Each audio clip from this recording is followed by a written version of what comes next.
Hey everyone, Zach Detmore here on The Build Show, talking to you about what's inside this van, and less about what's inside of it, but how we know what's inside of it. So it all starts with our packouts. We've decided to use the Milwaukee packout system mostly because most people who we hire are going to be most likely to be familiar with this. Usually Festool's a little bit too expensive. Some of the other ones are less prolific. Most people are most likely to have this, and we want them to have a system that they can integrate easily with. When you look at this box, you notice a couple things. One, we know it's ours. Two, it says what vehicles is it in. So this is a sticker that represents the box truck. There's one for the truck, the vans, etc. It says that it's painting on it, so you know what's in it, but also has a number. So there's a spreadsheet that goes along with all of the tools, and it'll tell you exactly what goes in this box. It'll also tell you how much all those things cost. And there's a couple reasons for that. If you wanted to purchase a new vehicle like this, and you would say, how much does it cost and what goes inside of it, how do you know those things, right?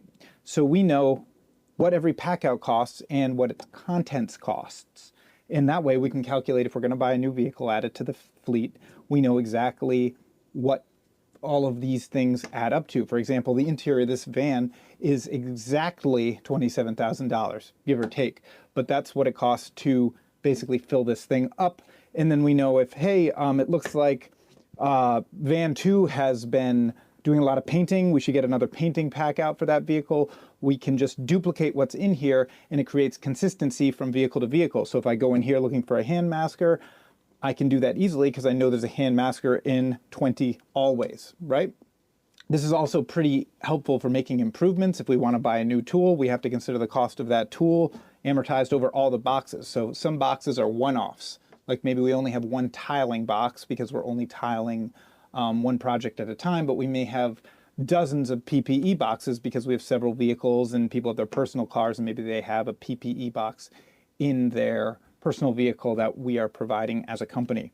So that's just sort of how we break it out. And what's helpful about that is if you know that Kalen, for example, is driving the box truck, and you know that the box truck has packouts 1 through 40 in it, you can pretty much assume as someone scheduling him, okay, he's got packouts 1 through 40, that means he can accomplish these tasks. And that's helpful to know exactly what's in each vehicle, because then you can send the right technician to the right job, knowing that, you know, if there's crown molding to put in, there's a miter saw in that vehicle, versus if you set the pickup truck, there's no miter saw in the pickup truck. So that's not a good vehicle to send to do crown molding. And even though we aren't at the point where all of our vehicles look identical, we're working on that. At least we're able to have the boxes look identical, which is a step in the right direction. So I just wanted to share that approach. It may not work for you, but I think it's important. Most good tradespeople get in the routine of knowing exactly where things are, and they do that for their own tools, but only certain companies take it to the next level and do it across the platform. And I think once you do that, you start having more consistency. For example, I pulled up to the job, right? And this vehicle is closest to the back entrance point.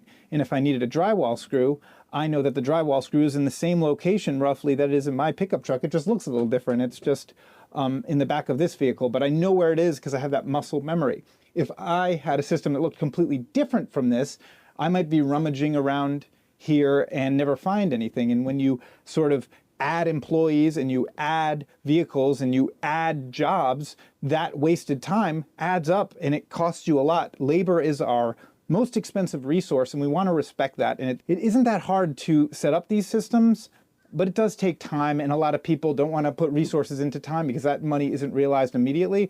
But I will tell you, this vehicle has turned out to be a great purchase, just like many of mine, because we took it this far. If we stopped and we just threw a bunch of tools in it and things were banging around, it wouldn't have been a good investment. So hopefully you learned something. We find that things are going along a lot better. We still have issues when boxes don't get opened frequently. Sometimes we just assume something's not in there when it is. I'm definitely at fault for that. And the way we sort of hedge against that is we try and keep one technician with one vehicle. Don't switch. We used to switch vehicles a lot, and we would have this problem where no one would know what was inside. So keeping technicians associated with each vehicle definitely has solved a lot of problems.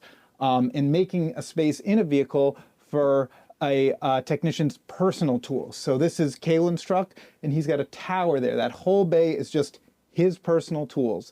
This vehicle can function without those tools, but that helps his workflow, those things that he's really familiar with, and we've carved out space so they're not sitting in the middle, so he doesn't put his tools in and then he's unable to get in the materials he needs.